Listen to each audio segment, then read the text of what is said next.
So welcome back to my channel. నేను ఈ వీడియోలో కొన్ని పాయింట్స్ డిస్కస్ చేస్తాను. ఆ పాయింట్స్ అన్నీ చాలా ఇంపార్టెంట్. ఎంత ఇంపార్టెంట్ అంటే మీరు ఇవి ఫాలో అవ్వకుంటే తర్వాత రిగ్రెట్ అవుతారు. సో డైరెక్ట్గా మ్యాటర్లోకి ఎంటర్ అయిపోదాం. ఫస్ట్ వన్ వచ్చేసి don't fail in any subject. ఇక్కడ సబ్జెక్ట్ ఫెయిల్ అవ్వడం కంటే బాధ కలిగించే విషయాలు రెండు ఉంటాయి. ఒకటి ఫీజు అనేది ఒక్కొక్క సబ్జెక్ట్కి 6,000 రూపీస్ ఉంటుంది. వేరే కాలేజెస్లో అయితే 500 రూపీస్ 1,000 రూపీస్ ఉంటుంది. కానీ ఈ కాలేజ్లో 6,000 రూపీస్ ఉంటుంది పర్ సబ్జెక్ట్. సెకండ్ వన్ వచ్చేసి హాలిడేస్. ఈ ఫెయిల్ అయిన సబ్జెక్ట్స్ అన్నీ మీకు సమ్మర్ హాలిడేస్లో చెప్తారు. సో అందరికీ సమ్మర్ హాలిడేస్ 50 డేస్ ఉంటే మీకు మాత్రం అరౌండ్ 2 వీక్సే ఉంటుంది. అండ్ ఒకవేళ మీరు హాస్టలర్స్ అయితే మీరు ఆ 1 మంత్ హాస్టల్ ఫీజు అనేది ఎక్స్ట్రా కట్టాలి. సో ఈ బాధలన్నీ లేకుండా అన్ని సబ్జెక్ట్స్లో పాస్ అవ్వడానికి ట్రై చేయండి. సెకండ్ వన్ వచ్చేసి అటెండెన్స్. మినిమం 75% అటెండెన్స్ లేకుండా మిమ్మల్ని ఎగ్జామ్స్ కూడా రాయనివ్వరు. అటెండెన్స్ అనేది చాలా important. And in case serious health issues ఉంటే మ్యాక్సిమం 10% కాంపన్సేషన్ ఇస్తారు, అంతకుమించి ఇవ్వరు. అండ్ ఒకవేళ మీకు 9+ CGPA ఉంటే మీకు అటెండెన్స్ క్రైటీరియా అనేది ఉండదు. 0% అటెండెన్స్ ఉన్నా కూడా మీరు అన్ని ఎగ్జామ్స్ రాయొచ్చు. Third one, internals matters more than your semester exams. You heard right.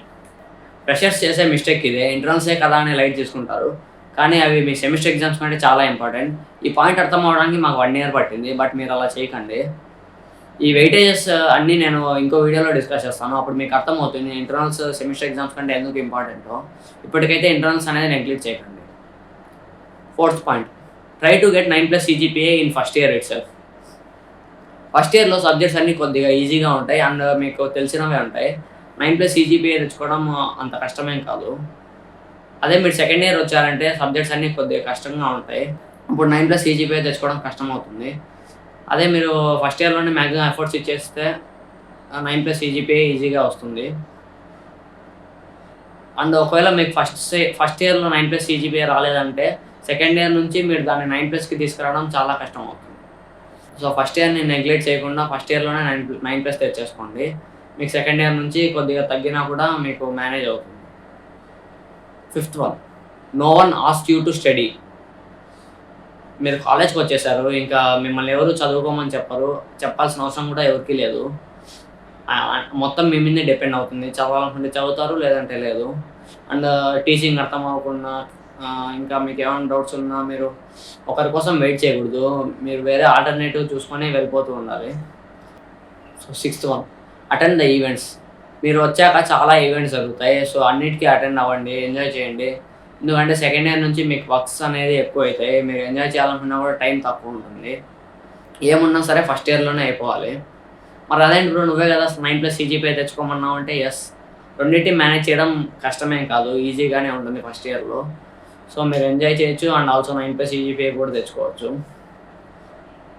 Sixth one వచ్చేసి ఎక్స్ప్లోర్. స్టడీసే కాకుండా మీకంటూ ఒక సైడ్ హజిల్ ఉండాలి. సైడ్ హజిల్ అంటే స్టడీస్ కాకుండా మీకు దేని మీద ఇంట్రెస్ట్ ఉంది, like singing, dancing, graphic designing, video editing, script writing, ఇంకా చాలా ఉంటాయి. రోజు మీ సైడ్ హజిల్ మీద కూడా మీరు టైం అనేది స్పెండ్ చేయాలి. ఇన్ కేస్ మీకు మీ సైడ్ హజిల్ ఏంటో తెలియకుంటే స్టార్ట్ ఎక్స్ప్లోరింగ్. క్లబ్స్లో పార్టిసిపేట్ చేయండి, ఈవెంట్స్కి వెళ్ళండి అండ్ మీకు ఏది ఇంట్రెస్ట్ ఉందో తెలుసుకోండి and start doing it daily. దానికోసం ప్రతిరోజు కొంచెం టైం అనేది స్పెండ్ చేసి మీ సైడ్ హజిల్ని కూడా ఇంప్రూవ్ చేసుకోండి. అండ్ లాస్ట్ పాయింట్, నెట్వర్కింగ్ అనేది చాలా ఇంపార్టెంట్. ఎందుకంటే మీరు ఎంతమందితో మాట్లాడితే మీకు అంత బెనిఫిట్ అవుతుంది. ఖచ్చితంగా ఏదో ఒక మూల నుంచి మీకు హెల్ప్ అయితే అవుతుంది. And also talk to the సీనియర్స్తో మాట్లాడితే మీకున్న మ్యాక్సిమం డౌట్స్ అన్నీ క్లారిఫై అయిపోతాయి. ఎందుకంటే వాళ్ళు కూడా అదే ఫేస్ నుంచి వచ్చిన వాళ్ళే కాబట్టి మీకున్న డౌట్స్ అన్నీ వాళ్ళు క్లారిఫై చేస్తారు. ఖచ్చితంగా సీనియర్స్తో అయితే మాట్లాడండి. So networking help you a lot. ఈ పాయింట్స్ అన్నీ నాకు ఫస్ట్ ఇయర్లోనే ఎవరైనా చెప్పుకుంటే బాగుండు అనిపించింది, బట్ మీకు అలా అనిపించకూడదు కాబట్టి ఐ డిడ్ దిస్ వీడియో.